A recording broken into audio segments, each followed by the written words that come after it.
जय हिंद साथियों, हमारे चैनल में आप सबों का स्वागत है। तो दोस्तों, आज मैं जो आप लोगों के लिए लेकर के आए हैं बहुत ही यह दिलचस्प है। मैं इसलिए दिलचस्प बोल रहा हूँ क्योंकि इसमें जो है हमारे देश भारत के बारे में दिया गया है। तो और में तो और कुछ सब दिया गया था, लेकिन इसमें जो हमारे भारत के बारे में दिया गया है भौगोलिक क्षेत्र, राजनीतिक क्षेत्र, इसमें क्या क्या सब है इसे देखते हैं। तो चलिए दोस्तों, इसे देखते हैं पूरी तरह से स्मार्ट तरीके से, और मेन पॉइंट जो है वह मैं आप लोगों के लिए लेकर के आए हैं। तो चलिए दोस्तों, देखते हैं कि इसमें है क्या। सबसे पहले तो ये समझिए कि यहाँ पर जो है हमारा देश भारत, मतलब कि इस चैप्टर में जो है हमारे देश भारत के बारे में कहा गया है। उसका जो मेन पॉइंट है कि स्थिति, मतलब कि भारत की जो है स्थिति क्या है, भारत का जो है गोलार्ध पर या पृथ्वी पर क्या स्थिति है, कहाँ पर है, इसे देखने का इसमें मौका मिलेगा। उसके बाद जो है भारत का पड़ोसी देश, मतलब कि हमारा भारत जो है उसका जो पड़ोसी देश कौन कौन सा है, और वहाँ पर जो है हमारा देश भारत का वहाँ पर क्या योगदान है, वहाँ का संबंध कैसा है, और जो है इसमें क्या क्या सब है, पूरी तरह से पड़ोसी देश के बारे में दिया गया है। यहाँ पर जो है दिया गया है राजनीतिक एवं प्रशासनिक विभाजन, मतलब कि राजनीतिक स्तर पर किस तरह से विभाजन हुआ है, और जो है प्रशासनिक स्तर पर किस तरह से विभाजन हुआ है, तो इसमें यह दिया गया है। उसके बाद है कि भौतिक विभाजन, मतलब कि हमारा देश भारत जो है प्रकृति के द्वारा किस स्तर पर विभाजित किया गया है। प्रकृति ने भगवान के द्वारा या खुदा के द्वारा कि यह हमारा देश भारत जो है किस तरह से यह बटा हुआ है, तो इसमें देखने का मौका मिलेगा। ये चौथा पॉइंट में देखने का मौका मिलेगा। इस सब जानने से पहले, इतने सब पॉइंट जानने के से पहले इसका जो है कुछ जान लेते हैं, इसका बेसिक जान लेते हैं कि इसका क्या क्या सब है। सबसे पहले देख लेते हैं कि इसका जो है हमारा देश जो भारत है इसका क्षेत्रफल क्या है। हमारा देश भारत जो है इसका जो क्षेत्रफल जो है यह जो है 32.8 लाख वर्ग किलोमीटर। इसका जो क्षेत्रफल है हमारा देश भारत का 32.8 लाख वर्ग किलोमीटर है। उसके बाद जो है इसका जो चौहद्दी है, इसका जो चौहद्दी है, मतलब कि हमारा देश भारत जो है इसका जो चौहद्दी है भौतिक रूप से वह कौन कौन से हैं। यह जो है उत्तर में जो है, उत्तर में हिमालय, दक्षिण में हिंद महासागर,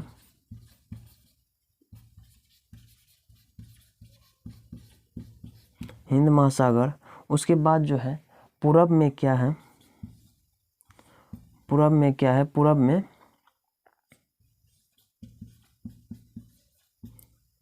बंगाल की खाड़ी, और जो है पश्चिम में क्या है, पश्चिम में अरब सागर। मतलब कि ये जो है हमारा देश का जो बेसिक फंडा जो है, मतलब कि हमारा देश का जो है बेसिक पॉइंट जो है, इसे जानना है, बेहद ज़रूरी है। चाहे वह बच्चे हो या बूढ़े हो, जो नहीं भी जानते हैं, चाहे वह सीनियर हो या जूनियर, यह हमारे देश के लिए महत्वपूर्ण है। क्योंकि अगर आप कहीं भी जाते हैं, अगर आप चौहद्दी नहीं मालूम है तो आप वहाँ पर नहीं जल्दी जान पाइएगा। उसके बाद जो है इसका जो क्षेत्रफल है ये भी जानना बहुत ज़रूरी है। उसके बाद जो जानना है इसका जो है पूरब से पश्चिम की ओर इसका जो लंबाई क्या है, पूरब से पश्चिम की ओर, उत्तर से दक्षिण की ओर इसका लंबाई क्या है, लंबाई कितने हैं, कितने दूर तक फैले हुए हैं। ये जो है उत्तर से दक्षिण तक, ये जो उत्तर हुआ ये दक्षिण हुआ, तो उत्तर से दक्षिण तक का जो है, उत्तर से कश्मीर से कन्याकुमारी तक, कश्मीर से कन्याकुमारी तक,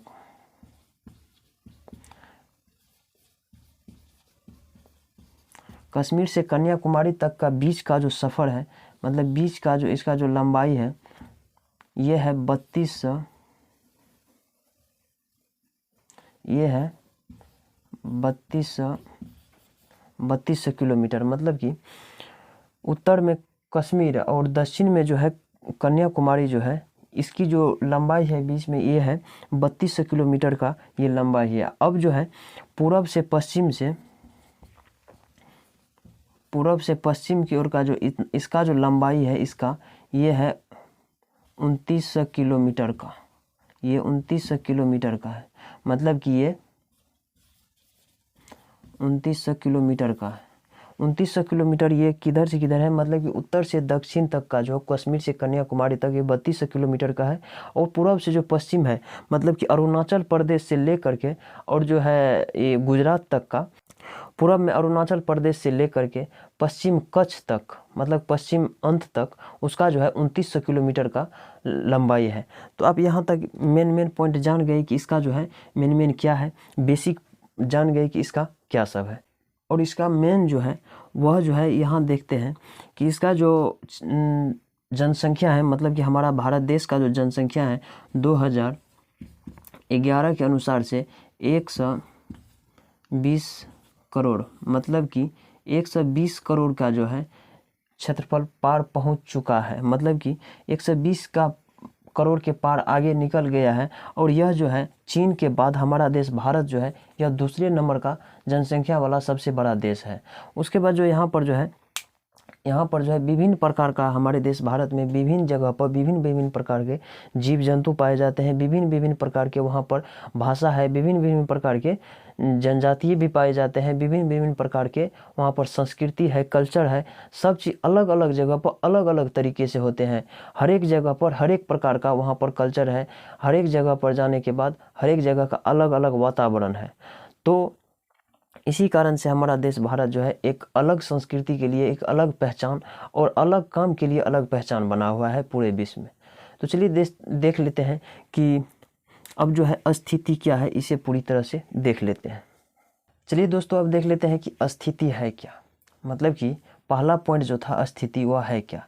सबसे पहले यह समझिए कि स्थिति मतलब होता क्या है कि कोई भी चीज़ का जो होता है, कहाँ पर क्या रखा हुआ है, उसका जो है एक सामान का जो है माप क्या है, उस जगह का जो है पॉइंट क्या है, उस जगह का स्थिति क्या है। तो स्थिति का यही मतलब होता है कि कौन चीज़ कहाँ पर है। तो यहाँ पर देख लेते हैं कि हमारा भारत का जो है, यहाँ पर देख लेते हैं कि इसमें दिया है कि हमारा भारत का जो स्थिति है, स्थिति क्या है। तो यहाँ पर देख लेते हैं कि स्थिति क्या है। यहाँ पर मैंने ये ग्लोब बना दिए हैं ताकि समझने में कोई दिक्कत ना हो।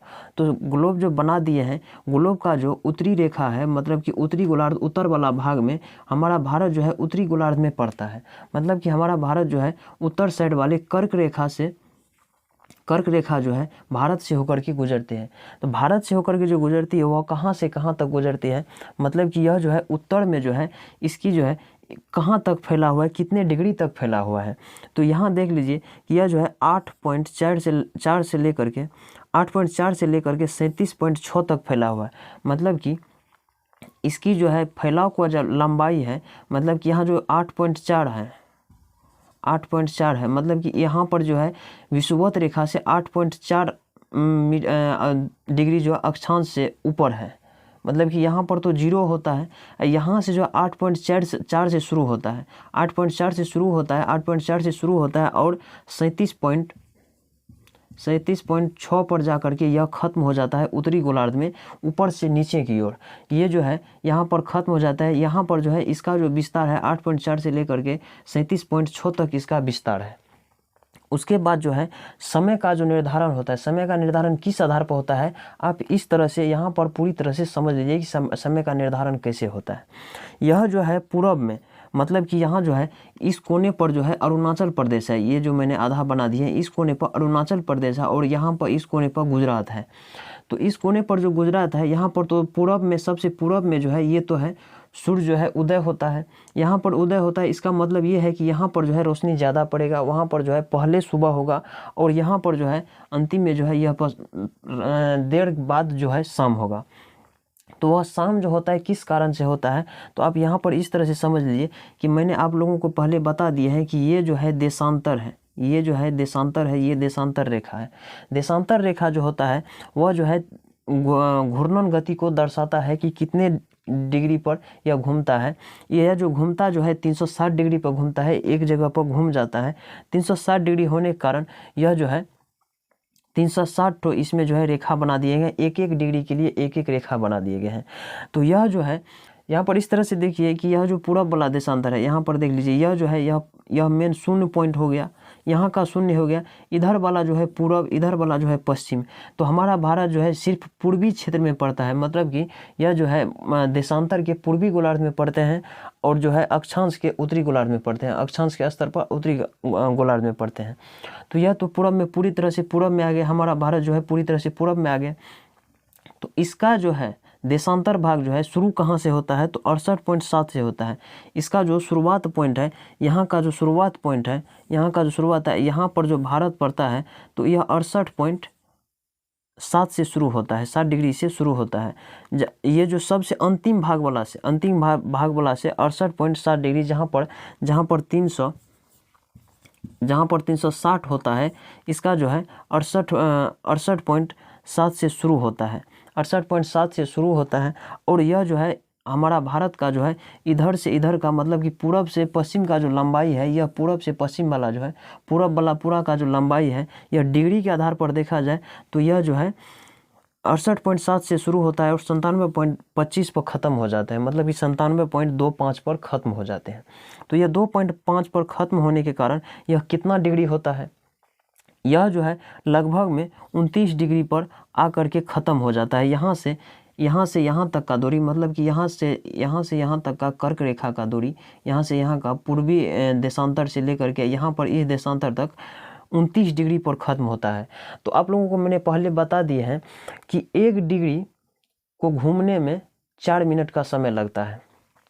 1 मिनट को घूमने में 4 मिनट का समय लगता है। तो अगर इसे 4 से गुना कर दिया जाए तो लगभग 2 घंटा का, लगभग 2 घंटा हो जाता है, मतलब कि 2 घंटा हो जाता है।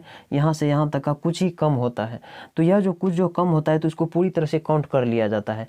जैसे कि यहाँ पर देख लीजिए कि यह जो है घूर्णन करने में इसको पूरी 23 घंटा, इसको जो है घूर्णन करने में पूरी तरह से 24 घंटा नहीं लगता है, फिर भी इसे 24 घंटा में मान लिया जाता है। जैसे कि वर्ष को जो है 365 दिन में से ज़्यादा का समय लगता है, 365 दिन 6 घंटा का समय लगता है, लेकिन उसको जो है काउंट कर लिया जाता है 365 दिन में। तो इसी प्रकार से यहाँ पर 29 डिग्री लगता है, मतलब कि 1 डिग्री घूमने में इसको 4 मिनट का समय लगता है। तो इसके जो 4 से गुना कर दिया जाए तो इसे 2 घंटा लगभग हो जाता है। तो 2 घंटा होने के कारण इसका मतलब ये है कि 29 तो यह डिग्री का जो है यह खींचा गया है, लकीर है। यहाँ पर जो है, यहाँ पर देख लीजिए, यह जो भारत है, यहाँ पर 29 तो यह डिग्री गुजरा है भारत से होकर के, 29 डिग्री निकला है इस भारत से होकर के। 29 डिग्री मतलब 1 डिग्री को जाने में 4 मिनट का समय लगता है, तो 29 का जो है 2 घंटा लग जाता है।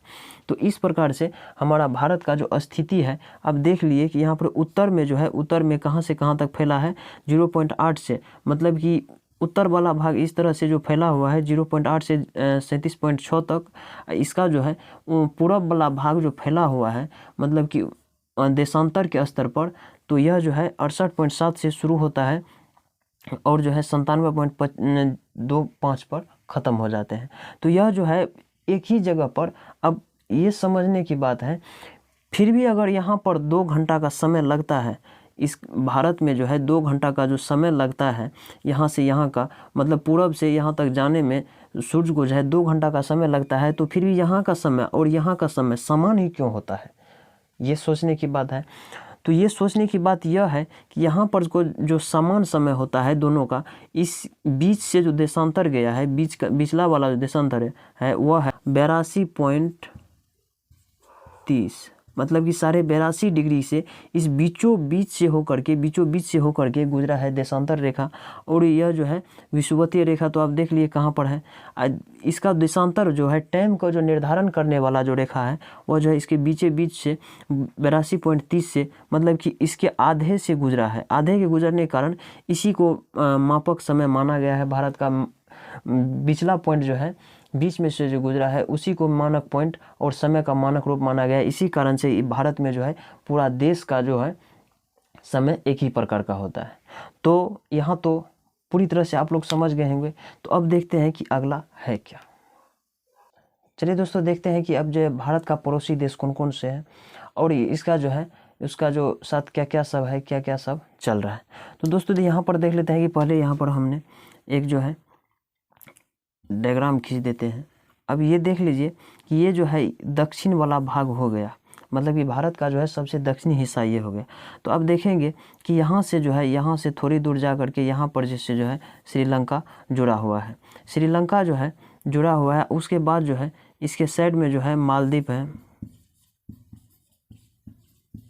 मालदीव जो है यह जो है भारत का ही एक हिस्सा है जहाँ पर अभी भी मानव रह रहे हैं।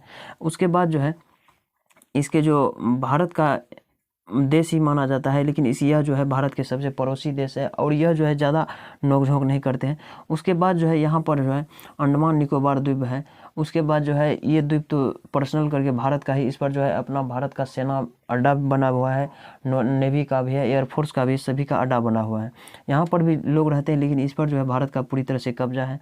उसके बाद जो है सबसे पहले यहाँ पर मेन क्वेश्चन ये होता है कि यह जो जुड़ा हुआ है, यह जो भारत और श्रीलंका से जुड़ा हुआ है, यह जो छोटा सा चैनल की तरह जो जुड़ा हुआ है, यह है कौन कौन से? ये जो जुड़ा हुआ है, यह इसको किस नाम से जानते हैं? यह जो पॉइंट जुड़ा हुआ है, इसको किस नाम से जानते हैं? तो इसे कहते हैं पाक जल संधि।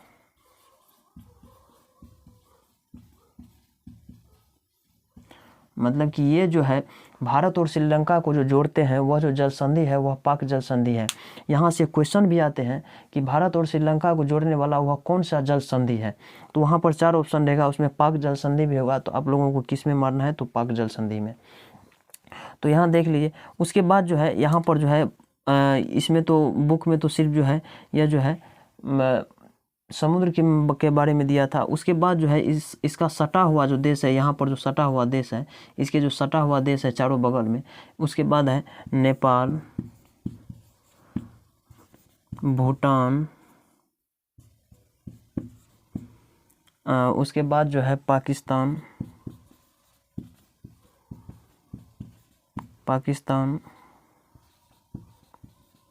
म्यांमार, उसके बाद जो है बांग्लादेश,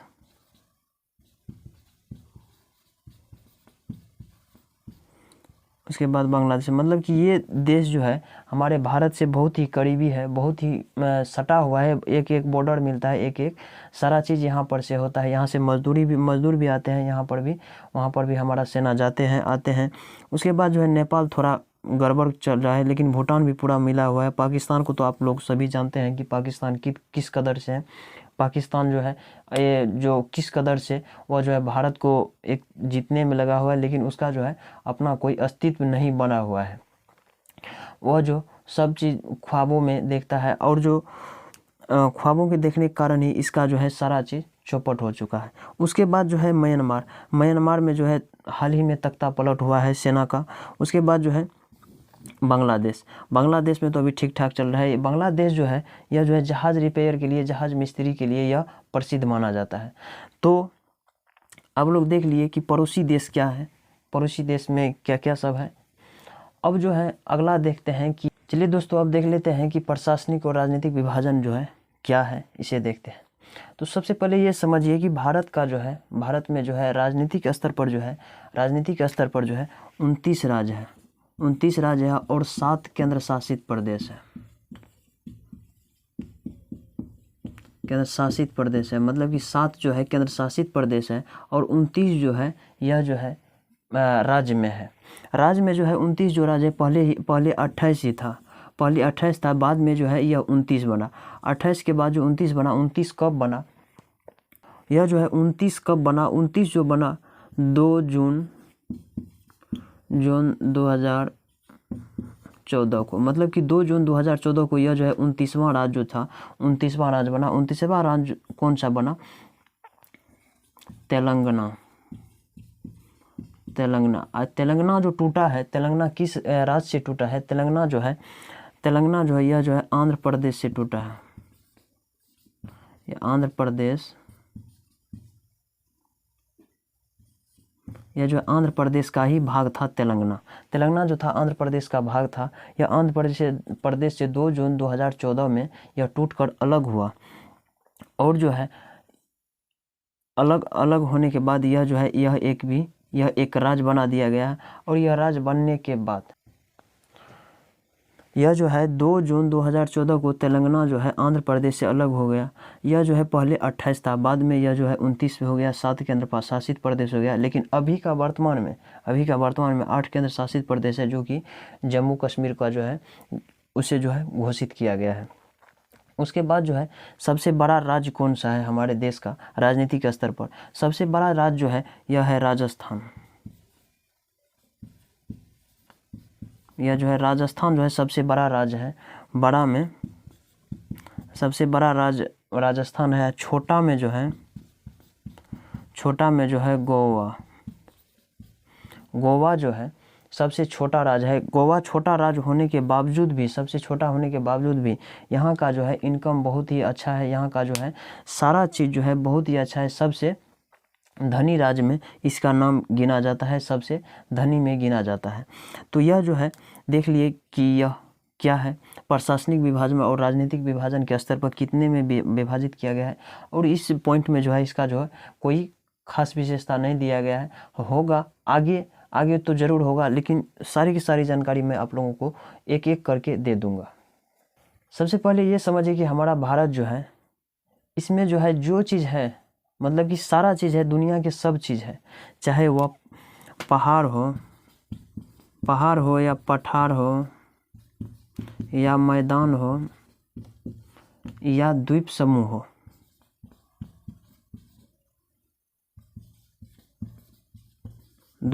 मतलब कि ये जितने सारे चीज़ है वह पूरी तरह से सब चीज़ है, सब चीज़ अवेलेबल है। उसमें जो है सबसे देखते हैं कि उत्तर में जो है पहाड़ जो है, उत्तर में पहले मैंने बता दिया है आप लोगों को, उत्तर में जो है हिमालय है। हिमालय जो है पूरी तरह से बर्फ़ से ढका हुआ है।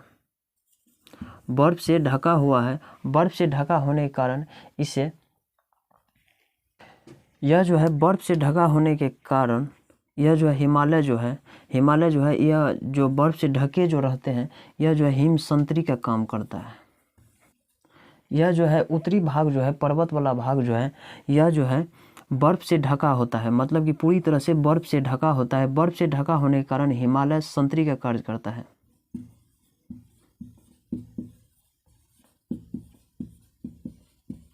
हिमालय संतरी का काम करता है। मतलब कि हिमालय संतरी कहने का मतलब ये हुआ कि संतरी का अर्थ हुआ कि संतरा का काम करता है। मतलब कि हिमालय को जो सुंदरता बनाते हैं, हिमालय को जो एक अद्भुत नज़ारा देते हैं, अद्भुत देखने में होता है, वह जो है यह बर्फ़ ही इसके सुंदरता का कारण है। बर्फ़ ही इसके लिए एक उपयोगी है। बर्फ़ ना होते तो यह देखने में भी जंगल की तरह होता, लेकिन बर्फ़ ही इसका जो है सुंदरता का कारण है। तो यह हिमालय संतरी जो होता है, इसका जो मेन होता है हिमालय,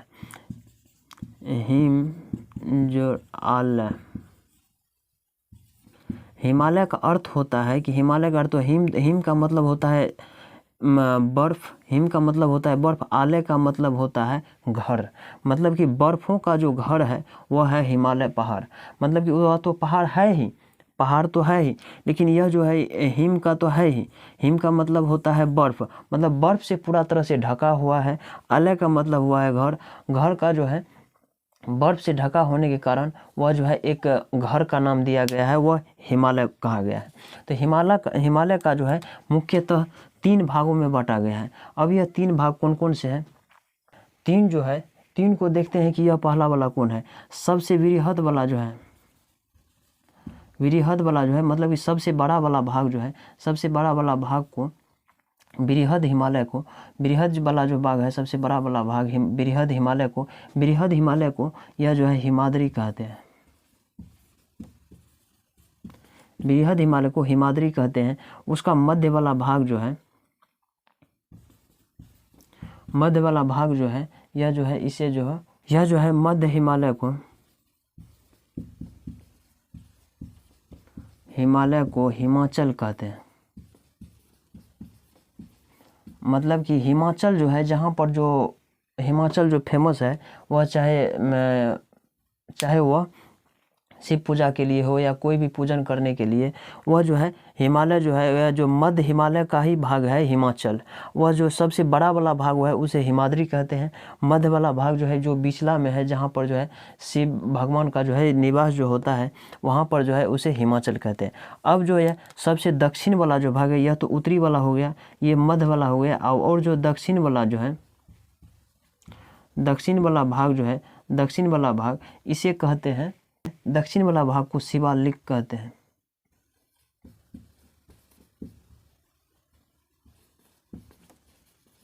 दक्षिण वाले भाग को शिवालिक कहते हैं। मतलब कि आप समझ लीजिए 3 भागों में जो बांटा गया है, सबसे उत्तरी वाला भाग मतलब कि बृहद बड़ा वाला भाग को हिमाद्री कहते हैं।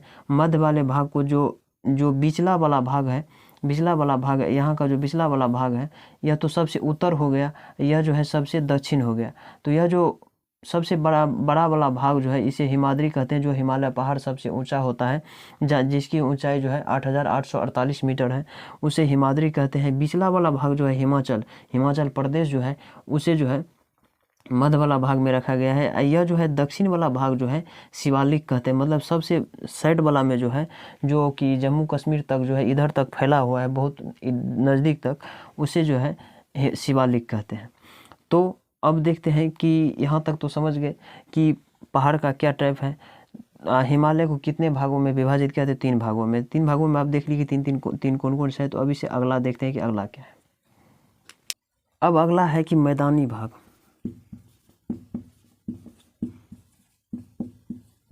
मैदानी भाग कौन कौन से?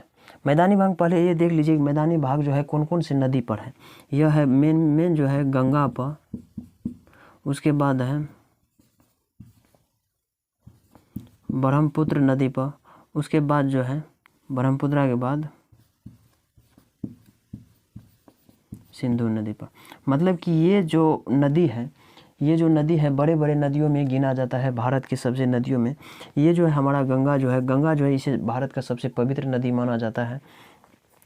इसका जो सहायक नदी है, मतलब कि ये जो निकलता है हिमालय से, जो निकलता है, इसकी सहायक नदी जो है, इसके जो सहायक नदी इससे जो निकलते हैं, इसके अगले भाग का इसका जो भाग निकलता है जा करके, ये जो है बंगाल की खाड़ी में जो मिलते हैं, यह जो मिलते मिलते इस अपने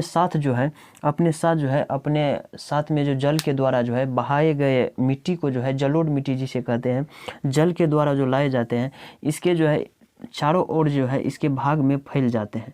मतलब कि इसके अपने साइड में छोड़ देते हैं। कभी बाढ़ आ जाते हैं तो वह होता क्या है, बाढ़ के कारण पानी का जो स्तर जो ऊपर उठता है, पानी का स्तर ऊपर उठने के कारण जो मिट्टी होता है जलोढ़ मिट्टी, उसे ले जा करके उसे जो अपने मैदानी भाग में छोड़ देते हैं। जलोढ़ मिट्टी जो मैदानी भाग में, इस भाग में जो छूट जाती है, इसके सहायक नदी के भाग में, जहाँ पर जल स्तर उठते हैं, गंगा नदी का हो या ब्रह्मपुत्र नदी का हो या सिंधु नदी का, तो इसका जो सहायक नदी पर जो जल स्तर उठता है, तो यहाँ पर जो है पूरी तरह से जलोढ़ मिट्टी आ जाते हैं। जलोढ़ मिट्टी को ला करके यह जो है मैदानी वाले भाग पर छोड़ देते हैं। मैदानी वाले भाग पर छोड़ देने के कारण यहाँ पर जो है उपजाऊ जो है पुरचोर मात्रा में होता है। यहाँ का जो उपजाऊ होता है पूरी तरह से पुरजोर तरीके से यहाँ पर जो खेती किया जाता है। खेती जो पुरजोर तरीके से होता है, तो यहाँ पर जो है सब, जहाँ पर खेती होगा तो वहाँ पर लोगों का निवास होगा, जहाँ पर लोगों का निवास होगा तो वहाँ पर बहुत बड़े बस्ती, बहुत बड़े गांव का निर्माण होगा। जहाँ पर बहुत बड़े गांव का निर्माण होगा तो वहाँ शहर का निर्माण होगा। जहाँ पर शहर का निर्माण होगा तो वहाँ एक बड़े नगर, महानगर का निर्माण होगा। तो इसी प्रकार से मैदानी भाग पर क्षेत्रफल का निर्माण होता है और वहाँ पर जो है जनसंख्या का बढ़ोतरी होता है। यहाँ पर जो है ज़्यादातर जो है इसी के नदी के किनारे पर ही जो ज़्यादातर फैक्ट्रियाँ हैं, ज़्यादातर जो है औद्योगिक केंद्र है। इसलिए भी है क्योंकि इस नदी के सहारे जो है कोई भी सामान लाने में, ले आने में, ले जाने में बहुत ही सुविधा होता था और यहाँ पर खेती भी अच्छे तरीके से होते थे। और इस नदी के किनारे पर जो है जंगल का भी मात्रा ज़्यादा होता था। जंगल का मात्रा ज़्यादा होने के कारण यहाँ पर जो है पशुपालन भी अच्छे तरीक़ा से हो जाता था। तो यह समझ लिए कि भौतिक विभाजन में जो है मैदानी भाग में क्या होता है। मैदानी भाग समझ लिए, तो अब देखते हैं कि अगला क्या है। अब देखिए यहाँ की जो मरुस्थलीय जगह जो है, मरुस्थल वाला जगह जो है यह कहाँ है? भारत के जो है मरुस्थल जो है भारत के पश्चिम में है। पश्चिम में यह जो है, पश्चिम में स्थित है। यह जो मरुस्थल जो पश्चिम में स्थित है, तो मरुस्थल में होता क्या है, मरुस्थल जो होता है शुष्क गर्म होता है, मतलब कि बहुत गर्म होता है, शुष्क गर्म होता है। और यहाँ पर जो है खेती नहीं होता है, यहाँ पर जो है खेती नहीं होता है, क्योंकि यहाँ पर जो है मिट्टी में जो जान उतना नहीं होता है। मिट्टी में जान नहीं होने के कारण यहाँ पर जो है जलवायु की भी कमी होती है, और यहाँ पर जल की मात्रा बहुत ही कम होता है, बहुत ही कम होता है। और यहाँ पर जो है खेती नहीं होता है। खेती नहीं होने के कारण इस क्षेत्र में जो है ज़्यादातर जो है जनसंख्या भी उतना बड़ा नहीं होता है। अब बड़ा नहीं होने के कारण यहाँ पर जो है ये तो राज है ही, उसके बाद जो खेती नहीं होता है, यहाँ पर जनसंख्या भी उतना नहीं होता है और डेवलप भी नहीं हो पाता है। उसके बाद है पठारी भाग। पठारी में जो प्रायद्वीपीय पठार जो है,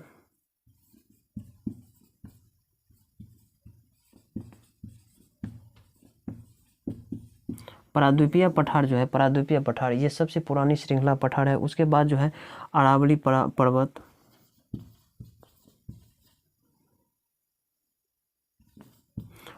पर्वत, ये भी पुराना श्रृंखला में आता है।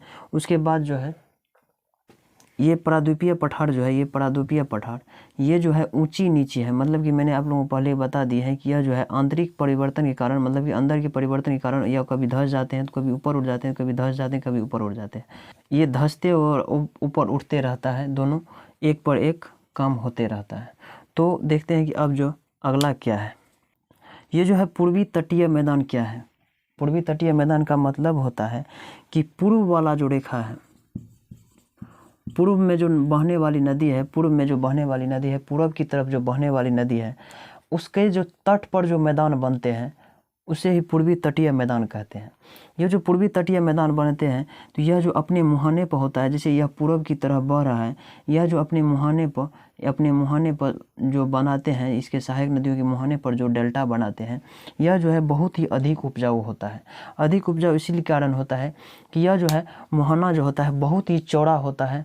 बहुत ही चौड़ा होने के कारण इस चौड़े पर जो होता है, जितने लाए गए वहाँ से होते हैं, इस नदी के द्वारा जितने लाए गए पदार्थ होते हैं उस पानी में जो मिल करके आते हैं, इस पर पूरी तरह से फैल जाते हैं। वो फैलने के कारण जो है वहाँ पर जो है पूरी तरह से चारों तरफ फैलने के कारण वहाँ पर जो है फसल की जो उपजाऊ बढ़ जाता है। आप लोग पहले ही पढ़ चुके हैं कि जलोढ़ मिट्टी में जो है जो फसल की जो मात्रा है बढ़ जाती है, और इसी कारण से यह जो मुहाने पर जो है एक डेल्टा का निर्माण करते हैं। यह जो डेल्टा का निर्माण करने वाला होता है, वह ऐसे 4-5 नदी है जो ज़्यादातर बनाते हैं। इसमें जो है पूर्वी तटीय वाला जो मैदान है, इसमें जो कौन कौन से नदी आते हैं, उसमें जो है कृष्णा, कावेरी, उसके बाद जो है गोदावरी, उसके बाद जो है इसमें जो है वह है महानदी। ये सब जो है ये अपने मुहाने पर जो है एक डेल्टा का निर्माण करते हैं। इसमें जो सबसे बड़ा वाला जो डेल्टा है, वह जो है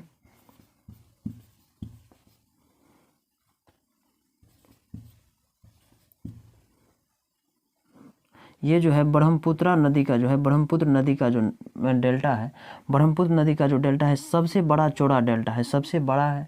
यह इस डेल्टा का जो नाम है,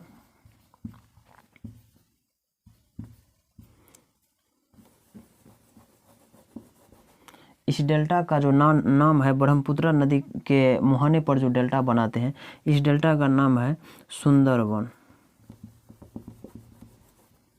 यह जो है सुंदरवन का डेल्टा, मतलब कि सुंदरवन का जो डेल्टा बनाते हैं बंगाल की खाड़ी के मुहाने पर, जहाँ पर मिलते हैं नदी उसे ही मुहाना कहते हैं, जिस जगह पर मिलते हैं। तो यह जो है बंगाल की खाड़ी में मिलते हैं, बंगाल की खाड़ी पर मिलने के कारण वहीं पर यह डेल्टा बनाते हैं। यही डेल्टा जो है इसी को ही सुंदरवन का डेल्टा भी कहते हैं। सुंदरवन का डेल्टा सबसे बड़ा डेल्टा के नाम में भी आता है, सुंदरवन का डेल्टा। तो चलिए दोस्तों अब देखते हैं कि अगला होता क्या है। अब जो है इसका जो अगला जो है इसमें है द्वीप समूह।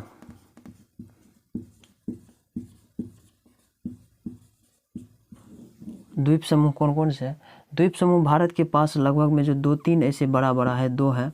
एक है लक्षद्वीप, एक है अंडमान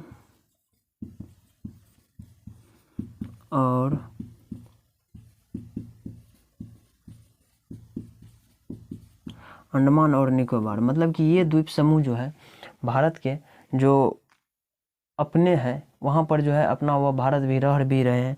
यह जो है यह कहाँ है? यह जो है अरब सागर में है। यह जो है अरब सागर में है। और यह जो है दक्षिण पूर्व में